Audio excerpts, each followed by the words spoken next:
I gotta tell you, it was perfect. Perfect. Everything, down to the last minute details. Yes, I am one of those nostalgia-tinted, glasses-wearing, creaky old men that unknowingly fart when they get up. Which in turn means I wholeheartedly believe that modern gaming is shite, and that games and gaming as a whole was better back in the good old days. I used to be with it, but then they changed what it was. Now what I'm with isn't it, and what's it seems weird and scary to me. It'll happen to you. No way, man. We're gonna keep on rocking forever. I, like many, have had this opinion since the Xbox One royally shat the bed and ushered in the myriad of problems that comes with our much-beloved hobby these days. I did not poop the bed! And with the recent slap to the face to paying customers known as Modern Wankfest Free currently being the talk of the town, this could be the final nail in the loot-filled coffin known as AAA Modern Gaming. I mean, it's still gonna make $1 gazillion no matter how shite it is, but who cares, as hopefully, if anything, it may just make the fans that only care about brand name alone start to raise an eyebrow and think before splashing down 70 big ones on another lazy, soulless rehash of what's came before, designed with the most minimal of upgrades, or most likely downgrades, with one sole purpose in mind, and that is to rinse you of every goddamn hard-earned penny you already have. Kinda like a Polish strip club, but a lot less fun. But if you still think the modern world of gaming still reigns supreme and are saying something along the lines of this, Future's now, old man.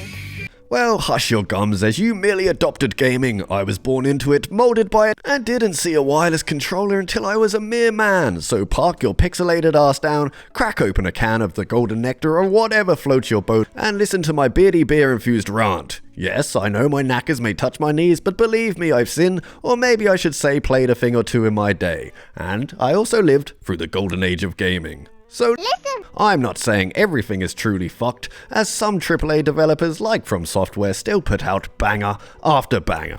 And others like Trayon are proving there's still a place for the great, yet not perfect AA standard of games of yesteryear. And all of this is without mentioning the slew of exceptional indie gems that are available out there. But when it comes to our first-person shooters, from the franchises we love like our CODs, Battlefields, or even our Halos, something has gone amok. But times weren't always so dark, and countless games were released without just your wallet in mind. So, how can these old as fuck shooters compare to the billion-pound heavy hitters of today, you may ask? Well, it's simple. It all boils down to value, content, and most importantly, fun. So let me open your eyes as it's time to compare the modern FPS to the games that Ruddy came before. Fuck, you're old. You see, before the price of 5 games could buy you a car, Inflation. and I could walk down to the pub, have a pint, come back, give the old ball and chain some hanky-panky, then make myself a sandwich in the time it takes for a game to install, we were treated to the likes of TimeSplitters 2, which to me is the prime example of how much the game industry has changed for the worse.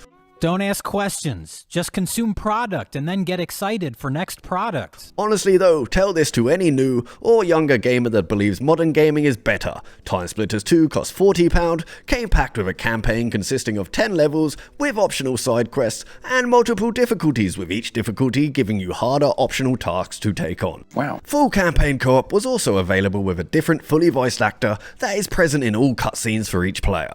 No way! The multiplayer came with 16 different game modes and 16 maps, a map maker, 126 varied and different playable characters that all had their own voices and sounds, 30 weapons, an arcade mode, challenges, in-game rewards and achievements, leaderboards, and probs, a lot more that I'm forgetting. You serious? And that young man will probably think you're reading them a fairy tale, and then their head will do this.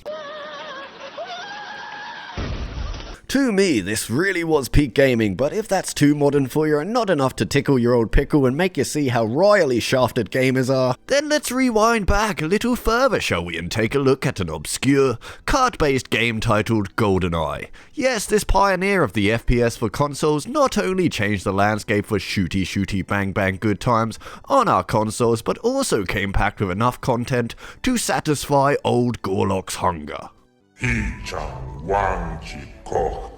Yes, you heard that right. This 1997 shooter has more content than most modern FPSs combined, featuring a lengthy campaign with 20 missions, unlockable extra missions, optional tasks, a range of difficulty modes, a robust multiplayer suite with a wealth of completely customizable game modes to tinker with, 11 maps, 33 characters, over 30 weapons, and a plethora of wacky cheats all built into the game at no extra cost. You learn about this player. Oh shit! Dang! Whoa! Been a long time. Oh, watch it. Here you go, watch it. What?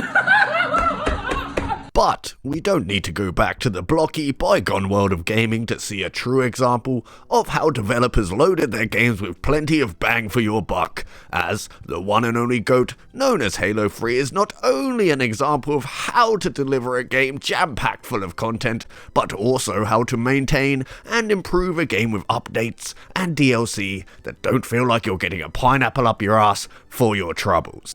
That's what I'm talking about! That's why he's the MVP! That's why he's the GOAT! The GOAT! The sheer amount of content and replayability packed into a game that would have sold billions without it just shows the difference in not only care from the developer, but also greed from the publisher. I mean, come on, all you have to do is just compare Halo 3 at launch to Halo Infinite, and you'll get the idea. No soldier should be honored for doing what is expected. And if any of these games were released today, all of their bonus content would have been hidden behind some sort of paywall, loot boxes, or other money-making scheme, and these games would have been released half-baked, broken, or just straight up unplayable instead of, having a finished product where the way you unlock stuff was by actually playing the fucking game. But the most egregious thing is that all of this modern-day bollocks has just sucked the fun out of one of my favorite hobbies. So I say fuck your loot boxes, fuck your day one DLC, and fuck your patches. Right in the ass. Fuck your games as a live service. Right in the ass. Fuck your battle passes. Right in the ass. Fuck super long installs. Right in the ass. Fuck shiny graphics and big empty lifeless sandboxes. Right in the ass. Fuck all the games that come out unfinished and downright broken. Fuck physical games with nothing more than a key code in the box. Fuck waiting for developers to fix their games months or years after release. Right in the ass. Fuck paying over the odds for slight cosmetic changes or having to grind days for it. Fuck EA, fuck 343, and any other publisher or developer that couldn't give a toss about the consumer. And lastly, fuck anyone that keeps buying these games just because they used to mean something once upon a time. In that tiny little minuscule ass of yours. So dear viewer, I urge you to remember how good we had it before, instead of just bowing down and taking it. Right in the ass. The only reason gaming as a whole has become so successful is because of us, the fans, the people that work jobs they probably hate just to be able to afford one of their favorite pastimes. If we keep handing over the money for constantly inferior products to the last, then guess what? We will continue to receive and eat shit. Rant over, peace out, subscribe, like, etc, etc, etc, and leave your thoughts down below. But most importantly, stay tipsy.